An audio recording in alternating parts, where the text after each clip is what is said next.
I'm here with Dan Kaufman, Senior Deputy Editor for Content Development for ESPN, and it's a great title. What exactly does that mean? What's your job entail? So my group now encompasses a lot of the non-traditional or growth areas of ESPN.com. We're specifically charged with sort of coming up with new audiences to reach out to and new ways of presenting content. So it starts with the Insider product, which is our subscription product, and it moves into fantasy, and then from fantasy into gambling, and then we've sort of continued to think about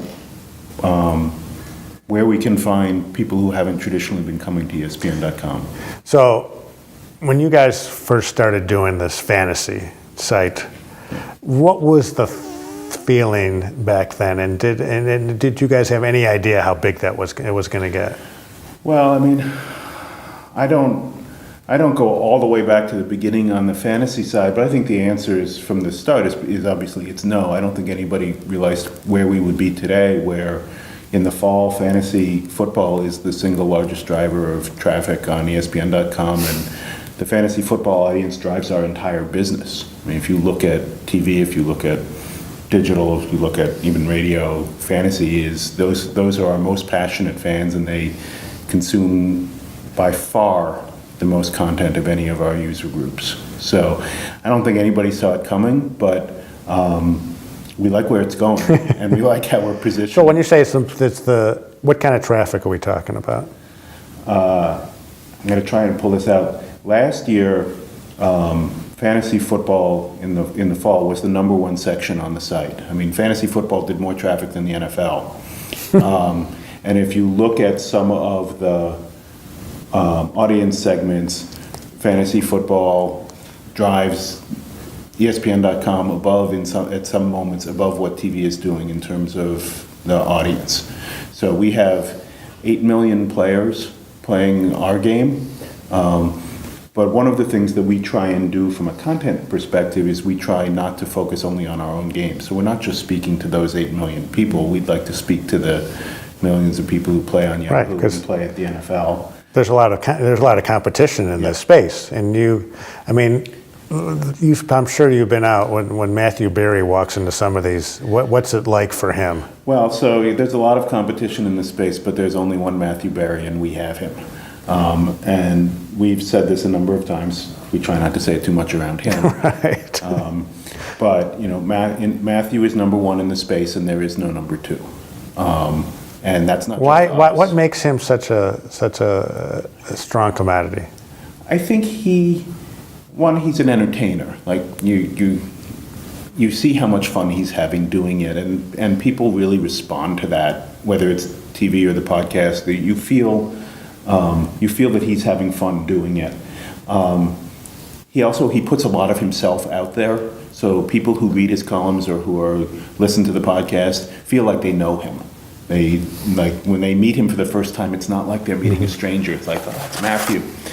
And I think the sort of the third piece of it is just that he's really knowledgeable and he's really hardworking. And there's nothing he won't do for ESPN fantasy or just for the business of fantasy sports. He thinks that he recognizes he has a responsibility to sort of the entire business.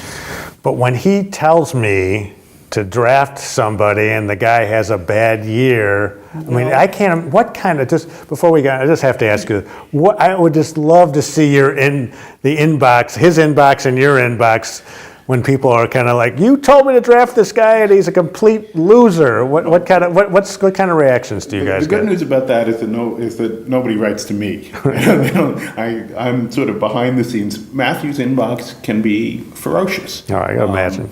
And his Twitter mentions can be awful. But I think one of the things that people understand about Matthew or about anybody who's giving advice like this on an ongoing basis is that you're going to make mistakes. If people were right all the time, if Matthew was right all the time, he'd be on his private island. He wouldn't be working for ESPN. So part of what you get with Matthew is you get knowledge and you get advice, but you get it in a package that is fun to fun to consume. Right. And then if you don't like what you're getting from Matthew, we'll give you other people. You can go hardcore with, Mike Clay, or you can listen to a football guy like Field Yates, but it all sort of, Matthew is the sun. Sure. Let's talk about something, another new and relatively new endeavor, and I actually wrote a column about this for Pointer, esports. Yep. I mean, you guys are doing it. You launched a vertical, Yep. A site on esports. Why? I think it's because we, as when I talked earlier about looking for places where the audience is, this is an audience that has not had a home in sort of traditional sports media. And what we looked at was we looked at what was going on there, and people would say to us, "This isn't sports," and we'd say, "Have you looked at it? Have you looked at the audiences? Have you looked at the passion they have for this? Doesn't this look like Doesn't this look like us?" And so we thought, we can get in there and we can approach this space exactly the same way we approach other spaces. We can bring an ESPN sensibility to a space that hasn't really had anything like it. And we can reach this younger group.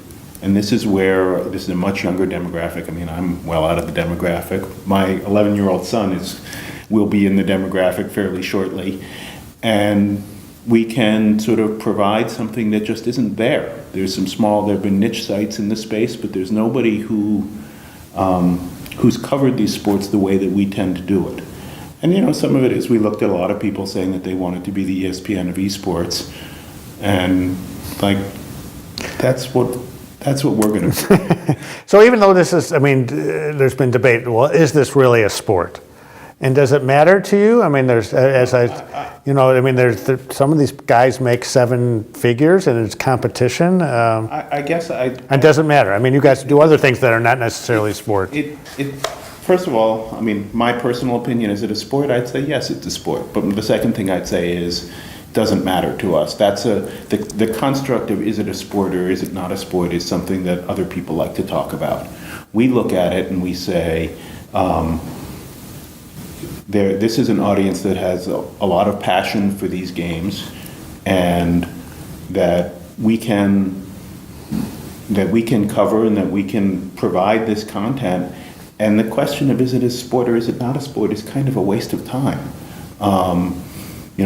If you go to the events, and I think one of the big things that happened here is that people went to some of these events. We had a group of executives who went to the League of Legends event that sold out Madison Square Garden a year ago, and it changed people's perceptions, because you go and it's crazy, and the passion and the energy, and you look around and you say, this is what we do.